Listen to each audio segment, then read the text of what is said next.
The Open Window by Saki. "My aunt will be down presently, Mr. Nuttel," said a very self-possessed young lady of 15.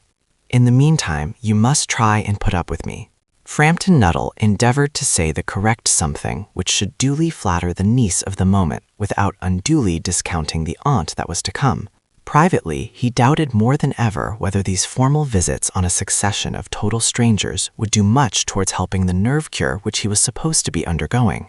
"I know how it will be," his sister had said when he was preparing to migrate to this rural retreat.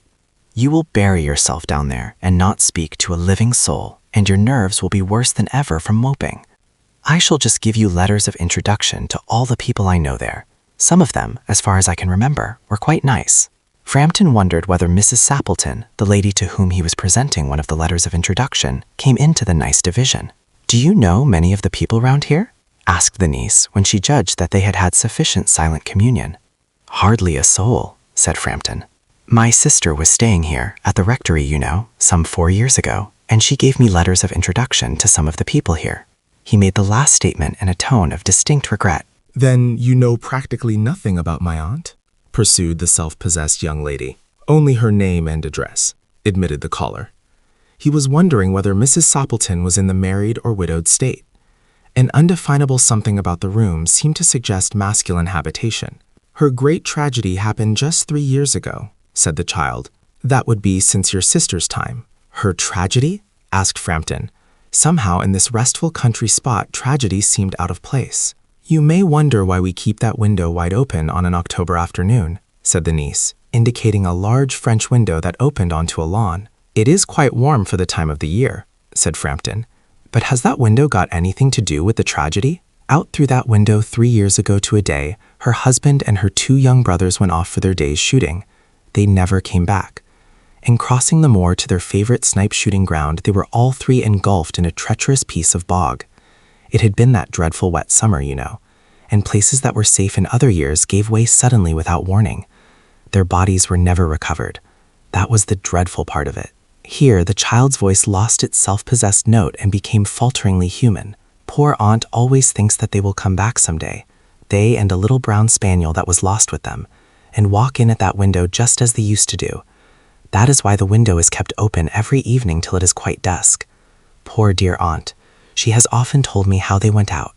Her husband with his white waterproof coat over his arm, and Ronnie, her youngest brother, singing, 'Birdie, why do you bound?'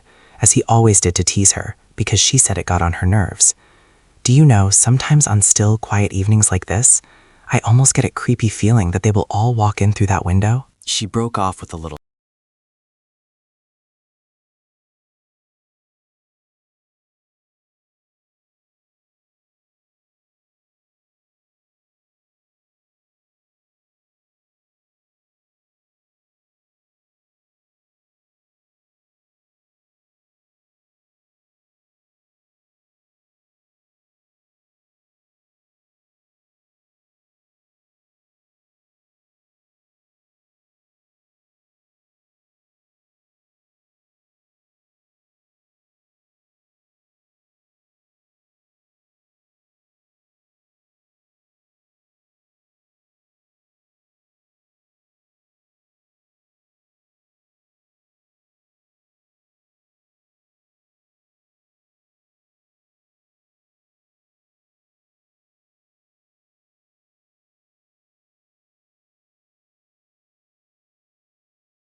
shudder. It was a relief to Framton when the aunt bustled into the room with a whirl